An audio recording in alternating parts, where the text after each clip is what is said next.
What's up guys, and welcome back to part 5 of this Mercedes Mobility Minibus campervan conversion on my CampervanBuilder YouTube channel.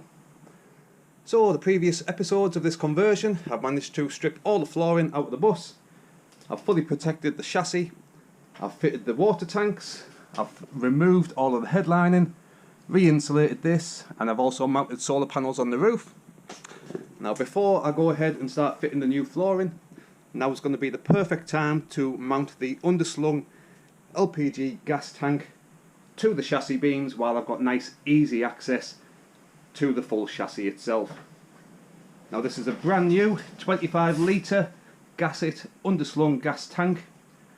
It's brand new. I've just had it delivered with some mounting brackets as well, some heavy duty L-shaped mounting brackets, as you can see there in the box as well.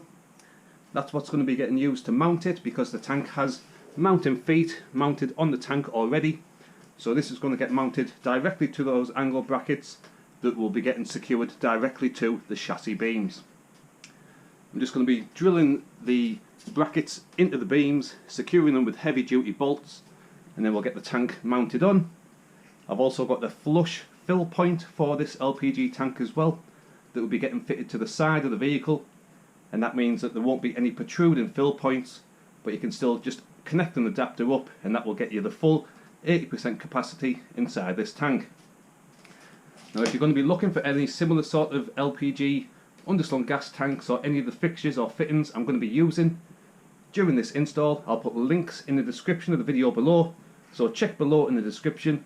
There'll be links for where I've got this LPG tank, all the fixtures and fittings, the meter that I'm going to be fitting as well. All the links will be in the description below, so have a look there. In the meantime, I'm going to get some safety gear out, some tools out, get cracked on, and hopefully by the end of this video we'll have a fully installed LPG underslung gas tank. Let's get cracked on.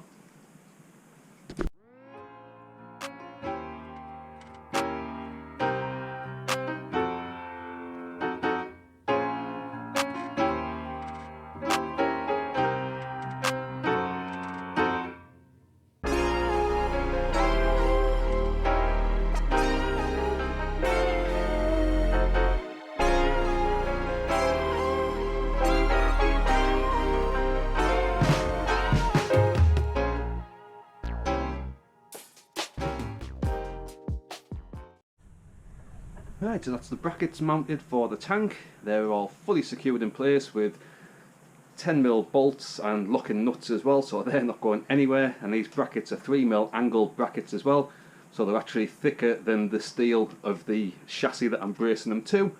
So strength wise, not a problem.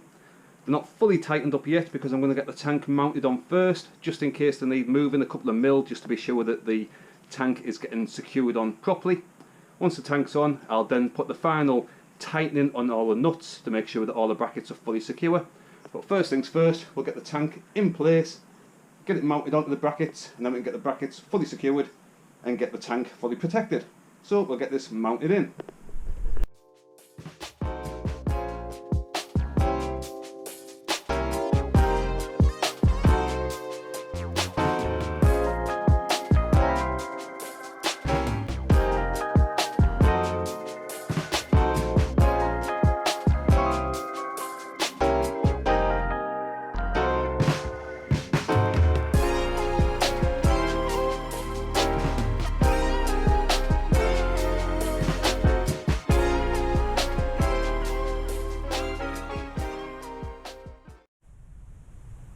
Right, so that's the tank fully secured, and all of the brackets are now fully reinforced now as well. And just to show how secure the tank is, I'll actually stand on it now, bounce up and down, and as you can see, just the entire chassis of the bus is bouncing with the tank. There's no movement in the tank at all whatsoever. So that's nice and secure now. So now I'm going to apply a full coating of underseal paint, then I'm going to wax oil over that paint to double protect the tank. Then we'll move on to the fixtures and fittings. So first things first, I'll get this tank fully painted up and fully protected. So to protect the tank itself, I'm going to be applying a full can of stone chip to the tank, then a good smothering of the wax oil. As you can see, I've got the wax oil here just sat in a tub of boiling hot water because at the moment the wax oil inside that tub is pretty much a solid. So leaving it inside the hot water, it'll warm up the wax oil, get it a bit more viscous, then I'll be able to paint it on. So while that's warming up, I'm going to apply all of this can of stone chip to the tank. So this is probably going to be 3 or 4 layers of stone chip that the tank's going to get, as well as a coating of wax oil as well. So by the time all this is applied, the tank should be very, very well protected as well. So I'll get a face mask on, get all the stone chip applied, and then we'll pick it back up again when the wax oil is ready to go on as well.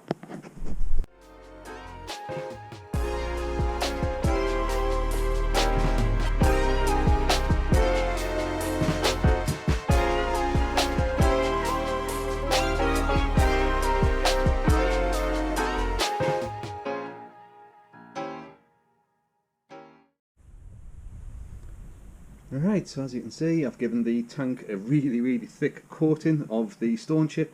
I've used the entire can, and this has now had a chance to dry, and in the meantime the wax oil's finally melted enough to be able to just fill a little tub, viscous enough to be able to use, as I say, otherwise it would have been a solid inside the tin.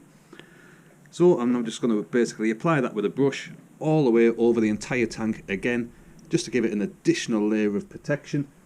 It does say online well, the stone chip should be enough, but as I say, I just want to be doubly sure, apply as much protection as possible. So as I say, I'll give it a full coating of the wax oil now as well, and that'll make sure that the tank is protected as much as it can be, basically. So I'll crack on and get all of this applied.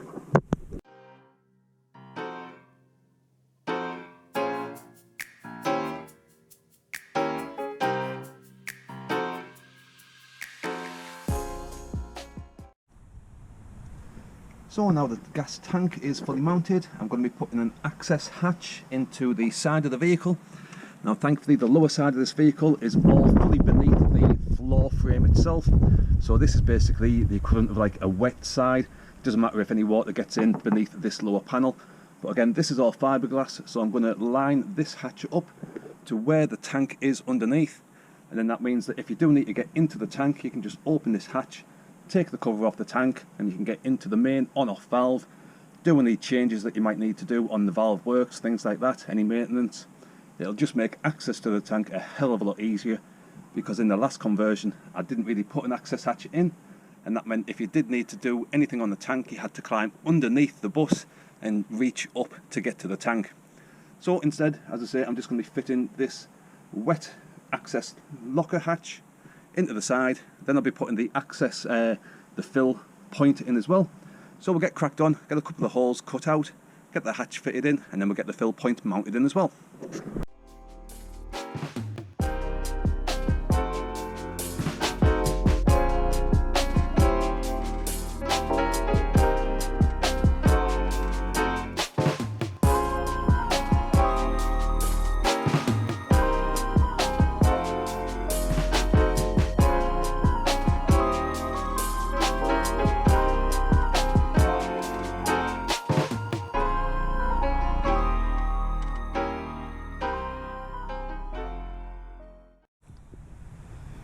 Right, so there's the access hatch fitted in. I'm still going to run a bead of sealant around the outside, but that's just the basic fitting. And as you can see, just open it up and it gives nice easy access to the main elements of the actual gas control tank. You can take the cover off, get easy access to all of the vents, the valves, things like that. So that's the main access cover fitted. So we'll get that back on right. So now I'm going to get the filler point in. I've got a flush mounted filler point. That's just going to get mounted just here beneath the side repeater light, and that's just going to have a small 1/2 metre hose going from the fill point into the fill point on the side of the tank. So I'm going to get my drill bits out, get a drill hole drilled in for the actual fill point. We'll get that mounted, we'll get the fill hose connected up, and that'll be pretty much all the gas tank sorted out. So I'll get cracked on and get the fill point fitted in.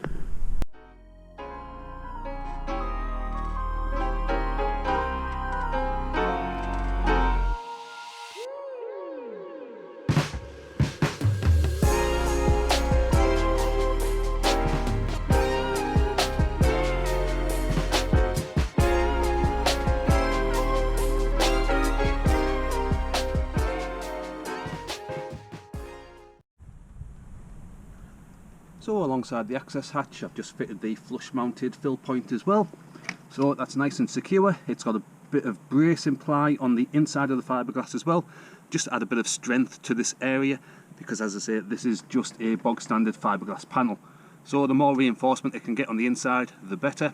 So that's pretty much all I can do in regards to getting the tank fitted.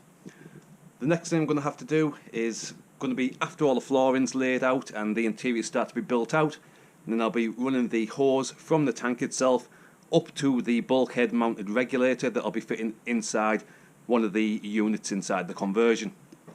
So in regards to getting the actual tank itself mounted, that's it all in. If you're after one of these tanks yourself, have a look in the description below. I'll put links going over to eBay pages where you can get pretty much everything that I've fitted in here. The underslung tank, the fill hose, the flush mounted fill point, all of the mounting brackets, things like that. I'll put links in the description below beneath the video, so have a look there, have a look at the links, and that will go over to everything that I've fitted in this conversion so far. So I hope you found this video useful. If you did, consider giving it a good old thumbs up, especially if you made it all the way through to the end of the video. It's almost rude not to, really, isn't it? Hope you enjoyed the video. Put back next week for next week's latest update regarding this conversion of a Mercedes minibus into a camper van conversion. As I hope you found the video useful. Give it a good old thumbs up, and hopefully I'll see you next week. Thanks for watching. Cheers.